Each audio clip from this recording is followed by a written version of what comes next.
इस एक्सरसाइज से तकरीबन 80% चांसेस होते हैं कि लॉन्ग क्वेश्चन इसी एक्सरसाइज के अंदर से आएगा। तो पिछले लेक्चर में भी हमने डिस्कस किया था कि ये जो हमारे पास x है इसकी वैल्यू हमने फाइंड करनी है और ये x हमारे पास हर बार अंडर रूट के अंदर कैद हमको मिलेगा इस एक्सरसाइज में। तो हमने कोशिश करनी है कि किसी तरह इस x को अंडर रूट से आज़ाद कर दें और हमें पता है कि अगर हमें इसको अंडर रूट से आज़ाद करना है तो हमें इसका दोनों तरफ स्केयर लेना पड़ेगा। तो सबसे पहले स्टेप में हम लिखते हैं कि taking square on both sides 4a plus x minus under root a minus x का whole square is equal to under root a का होल स्केयर। पिछले लेक्चर में भी हमने कहा था कि स्टूडेंट्स यहाँ पर गलती करते हैं, वो इसका स्केयर लिख देते हैं और इसका स्केयर और फिर सामने इसका स्केयर। लेकिन यहाँ पर अगर आप गौर करें तो ये एक वैल्यू है और ये दूसरी। तो यहाँ पर हमारे पास ये फार्मूला बनेगा, ये पहली वैल्यू a है, ये दरमियान में माइनस है और दूसरी वैल्यू b है। तो फार्मूला है हमारे पास a माइनस b का होल स्केयर बराबर होगा a square plus b square minus 2ab की। ठीक है जी। तो हमें इसको इस फार्मूले के मुताबिक एक्सपेंड करना है अभी इसे।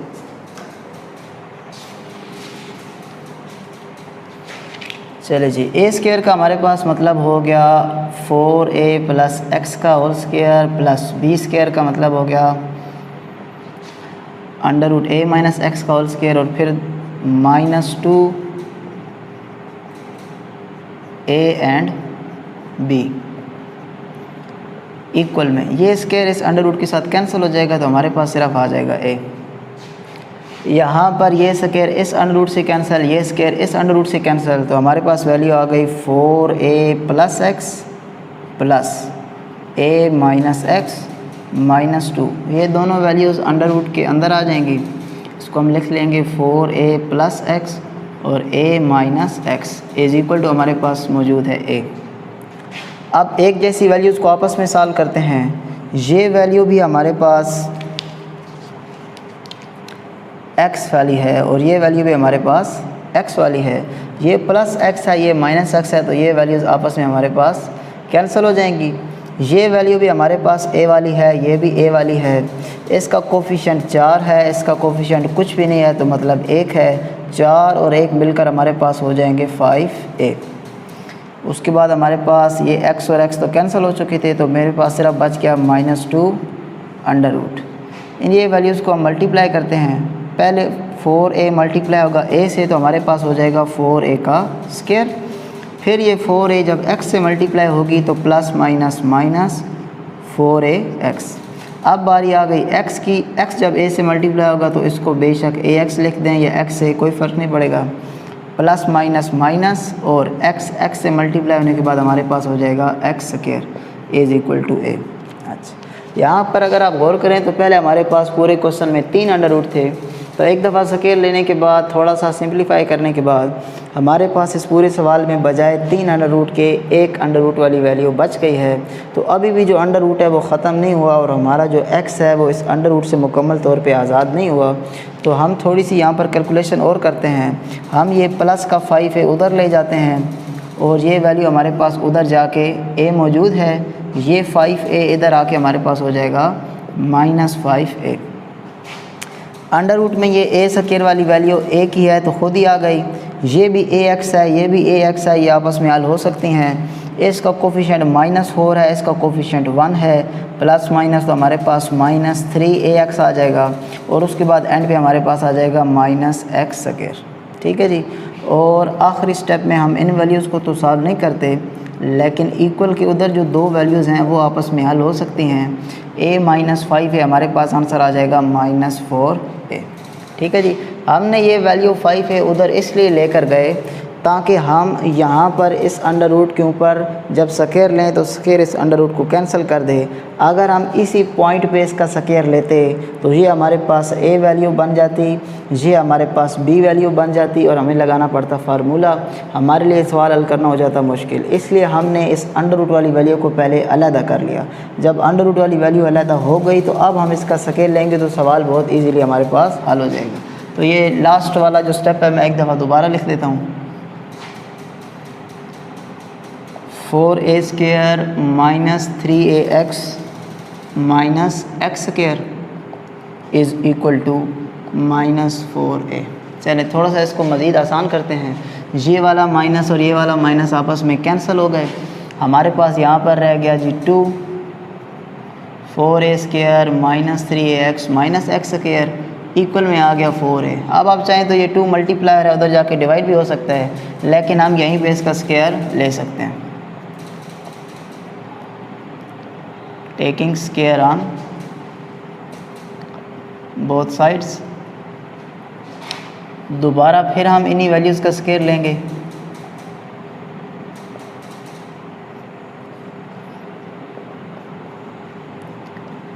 अब ये जो स्क्वायर है इस अंडर रूट को कैंसिल कर देगा और इस 2 के ऊपर अलग आएगा। ये आपने बात याद रखनी है। ये जो 2 है इसके ऊपर स्क्वायर अलग आएगा और इस अंडर रूट वाली टर्म के ऊपर स्क्वायर अलग आएगा।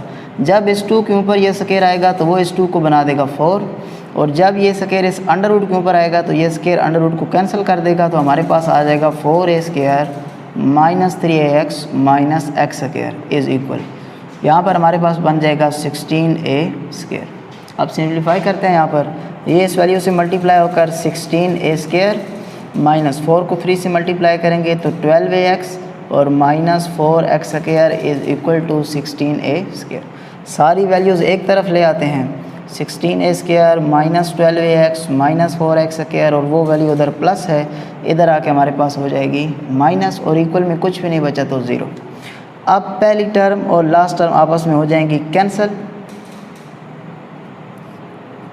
क्योंकि ये प्लस वाली वैल्यू है और ये माइनस वाली। तो हमारे पास वैल्यूज़ बच गई हैं 12ax minus 4x² is equal to 0।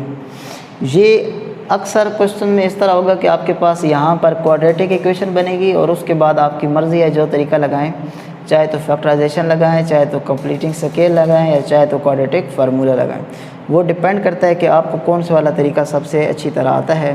Factorisation करेंगे तो सवाल आपका जल्दी हल होगा, लेकिन उसके लिए आपको पेयर बनाने अच्छी तरह आने चाहिए। और अगर क्वाड्रेटिक फार्मूला लगाएंगे तो सवाल आपका थोड़ा सा लेंथी हो जाएगा, लेकिन उसको हल करना आसान होता है। चलें, फ़िलहाल हमारे पास क्योंकि ये स्टैंडर्ड शक्ल नहीं है क्वाड्रेटिक इक्वेशन की, क्वाड्रेटिक इक्वेशन की स्टैंडर्ड शक्ल में हमारे पास पहले एक्स स्क्वायर होता है, फिर एक्स होता है, फिर कांस्टेंट होता है और इक्वल में 0। चलें, मान लिया इधर एक्स स्क्वायर आ गया, एक्स भी आ गया, कांस्टेंट वाली टर्म हमारे पास यहाँ पर मौजूद नहीं है। तो जब 3 वैल्यूज़ मौजूद नहीं है तो हम वो वाली फैक्टराइजेशन यूज़ नहीं कर सकते जिसमें पहली और तीसरी वैल्यू को साइड पे रख देते हैं, क्योंकि यहाँ पर तो तीसरी वैल्यू है ही नहीं।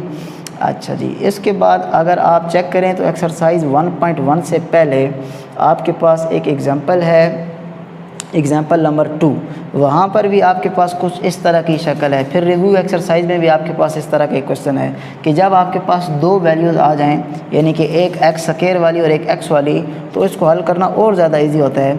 आपने बस देखना है कि इनमें से आपको कॉमन क्या मिल रहा है। वो तीनों सवाल जो 2 पहले बताए, एक एग्जाम्पल और एक रिव्यू एक्सरसाइज और एक इस तरह का सेम पैटर्न पे हल होंगे, तो आपने चेक करना है कि इनमें से कॉमन क्या है। यहाँ पर हमारे पास एक तो माइनस, चलें कॉमन ले लेते हैं। उसके बाद यहाँ पर हमारे पास 12 है और इधर 4 है, तो इसका मतलब है 4 हम कॉमन ले सकते हैं, क्योंकि 4 का टेबल 4 पे भी जाता है और 12 पे भी जाता है। यहाँ पर भी x है, इधर एक्स स्क्वायर है, तो हम यहाँ पर एक x को भी कॉमन ले सकते हैं। तो जब हमने माइनस कॉमन लिया तो ये वैल्यू तो हो गई प्लस वाली, 4 का टेबल 12 पर जाएगा 3 टाइम, और x तो कॉमन ले लिया तो सिर्फ हमारे पास बच गया a। माइनस कॉमन ले लिया इसलिए ये वैल्यू बन गई प्लस, 4 भी कॉमन ले चुके हैं और एक x भी, एक x उसके पास बच जाएगा, तो माइनस भी बाहर निकल चुका, 4 भी बाहर निकल चुका, तो सिर्फ हमारे पास एक x बच गया, क्योंकि जो दूसरा x है वो हमारे पास बाहर कॉमन आ चुके। अब आपने क्या करना है कि either -4x is equal to 0 और 3a plus x is equal to 0। यहाँ से -4 0 के साथ जाके ख़त्म, तो एक आपके पास x का आंसर आ गया 0, और जब इसको सिंप्लीफाई करेंगे तो एक आपके पास इसका आंसर आ जाएगा -3a। ठीक है जी, तो यहाँ पर हमारे पास ये 2 आंसर आए हैं, लेकिन ये 2 आंसर क्या अब सॉल्यूशन सेट में शामिल हैं या नहीं, ये हमने पिछले लेक्चर में भी पढ़ा था। इसको अभी हमने चेक करना है। चेक कैसे करना है कि आपने ये जो x की वैल्यू है इसको एक दफ़ा इस क्वेश्चन के अंदर पुट करना है, लेफ़्ट और राइट साइड दोनों इक्वल आ गई तो फिर ये सॉल्यूशन सेट का हिस्सा होगा। अगर हम ये 0 पुट करें इस पूरे क्वेश्चन में x की जगह और लेफ़्ट और राइट हमारे पास इक्वल ना आए, तो फिर इसका मतलब है कि ये जो सोल्यूशन सेट है ये उसमें ये जो x = 0 है, ये जो रूट है ये सोल्यूशन सेट में शामिल नहीं है क्योंकि इसने इक्वेशन को सेटिस्फाई नहीं किया, तो फिर हम इसको एक्सट्रेनियस रूट में लिखेंगे। ठीक है जी। तो अब हम ज़रा इसको चेक करते हैं। ये काम आपने ज़रूर करना है। Checking for x = 0। पहले हम चेक करते हैं x = 0 पे, तो हम कहते हैं putting value of x in equation 1। इस इक्वेशन को हम या इस क्वेश्चन को हम नाम दे देते हैं 1 का। तो वो इक्वेशन थी हमारे पास 4a + x √a - x = √a। x की जगह पर हम 0 पुट कर देते हैं, तो ये हमारे पास बन जाएगा 4a + 0 - √a - 0 = √a। तो 4 का अंडर रूट हमारे पास हो जाएगा 2 और a अंडर रूट के अंदर ही रहेगा। 4 का अंडर रूट हमारे पास हो जाएगा 2, 4 का स्क्वायर रूट हमारे पास हो जाएगा 2। ये जो a है ये अंडर रूट के अंदर ही मौजूद है और 0 लिखे ना लिखे कोई फ़र्क नहीं पड़ता। इसी तरह ये a भी हमारे पास अंडर रूट के अंदर ही कैद है, 0 से कोई फ़र्क नहीं पड़ेगा और सामने है अंडर रूट है। अब दाएं और बाएं दोनों वैल्यूज सेम आ गई, तो इसका मतलब है वो सोल्यूशन सेट का हिस्सा होगा। तो अगर आप बग़ैर गौर करें तो ये हमारे पास इसका कोफिशिएंट 2 है और इसका कोफिशिएंट 1 है। 2 में से 1 माइनस करेंगे तो हमारे पास 1 √a आ जाएगा। ठीक है जी। और इक्वल में भी हमारे पास मौजूद है √a। ये बात स्टूडेंट्स को अक्सर कंफ्यूज करती है कि ये एक √a कैसे बच गया। जिनको नहीं समझ आ रही वो यूँ किया करें कि यहाँ पर जो वैल्यू हो उसको कोई आप अपनी तरफ से वैल्यू समझ लें। जैसे कि मैं कह देता हूँ कि यहाँ पर हमारे पास 2 एप्पल्स हैं और यहाँ पर हमारे पास 1 एप्पल है। तो 2 एप्पल में से जब 1 एप्पल माइनस होगा तो सिर्फ 1 एप्पल आपके पास आ जाएगा। ठीक है जी। तो ये हमारे पास यहाँ पर इसका जो रिज़ल्ट आया वो ट्रू आया। तो इसका मतलब है x = 0 जो है वहाँ पर हमारा जो x = 0 ये वाली जो रूट है ये सोल्यूशन सेट में शामिल होगी। अब हम चेक करते हैं for x = checking for x = -3a।